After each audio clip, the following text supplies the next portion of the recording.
ഒരു ഉത്തരവുമുണ്ട്. ആദ്യം കൊടുക്കുന്നൊരു ഉത്തരവുണ്ട്. ഏത് ഭരണാധികാരിയുടെ നാവിൽ നിന്നും ആ ജനത പ്രതീക്ഷിച്ചിരിക്കുന്ന ആദ്യത്തെ നിയമനം, ആദ്യത്തെ ഉത്തരവ്, തന്റെ കയ്യിലുള്ള ആ ഇരുമ്പിന്റെ പാര കൊടുത്തിട്ട് റസൂലുള്ള കൊടുത്ത ഉപദേശം എന്താണെന്നറിയോ? അലി, ഒരാളുടെ നെരിയാണിക്ക് മുകളിലേക്ക് പൊങ്ങി നിൽക്കുന്ന സർവ്വ കബറും അടിച്ചു നിരപ്പാക്കണം Ali.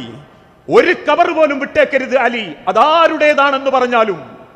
Ali bin Abi Talib Kaab bin Malik എന്ന ചെറുപ്പക്കാരനെയും കൂട്ടി അന്ന് തച്ചു പൊട്ടിച്ചതാ മക്കയിലെ സർവ്വ കബറും. ഇന്നൊരൊറ്റ കബർ നിങ്ങൾക്ക് അവിടെ കാണാൻ പറ്റൂല.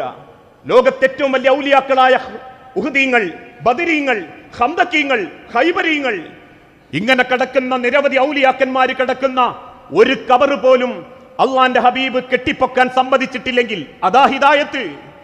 ഹിദായത്ത് എന്നാൽ ഏകനായ റബ്ബിനെ മാത്രം ആരാധിക്കല, ആ റബ്ബിന്റെ മുൻപിൽ മാത്രം സുജൂദ് ചെയ്യല, ആ റബ്ബിനോട് മാത്രം സഹായം ചോദിക്കല. ഇന്നൊരു ഗുണവുമില്ലാത്ത കെട്ടുകഥകളിലൂടെ മുസ്ലിം ഉമ്മത്തിനെ നാശത്തിലേക്ക് കൊണ്ടുപോകുന്ന ഒരുപാട് പ്രവണത നമ്മൾ കാണാൻ തുടങ്ങി. അല്ലേ? ചിന്തിച്ചു നോക്കൂ.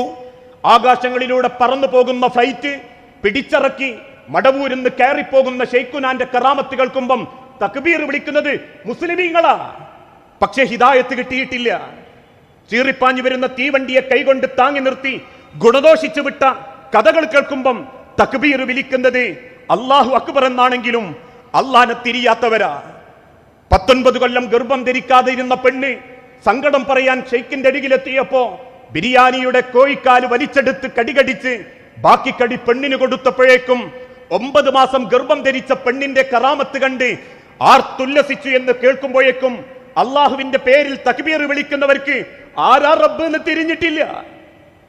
ലേറ്റസ്റ്റ് മോഡൽ പോലും നമ്മൾ കേട്ടില്ലേ?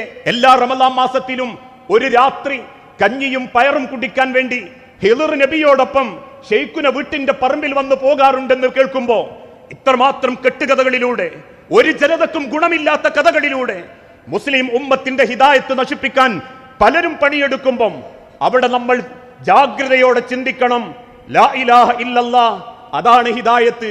ആ ഹിദായത്ത് റബ്ബിനോട് ചോദിക്കണം, ഏത് ഘട്ടത്തിലും, ഏത് സന്ദർഭത്തിലും. അതുകൊണ്ടാ 70 പേരെ കൂട്ടിക്കൊണ്ടുപോയി ഖുർആൻ പഠിപ്പിക്കാനെന്ന് വ്യാജേന കൂട്ടിക്കൊണ്ടുപോയി 69 പേരെയും കൺമുൻപിൽ വെച്ച് കൊല്ലുന്നത് ഹുദൈഫ എന്ന സ്വഹാബി കണ്ടിട്ടുണ്ട്. കാരണം ആ 70 പേരുടെ നേതാവെന്ന് ഹുദൈഫ റളിയല്ലാഹു അൻഹു ആയിരുന്നു. 69 പേരെയും ശത്രുക്കൾ കൺമുൻപിൽ വെച്ച് വെട്ടിയിട്ടും തിളച്ച എണ്ണയിലിട്ടും കുരിശിലേറ്റിയും കൊന്നു.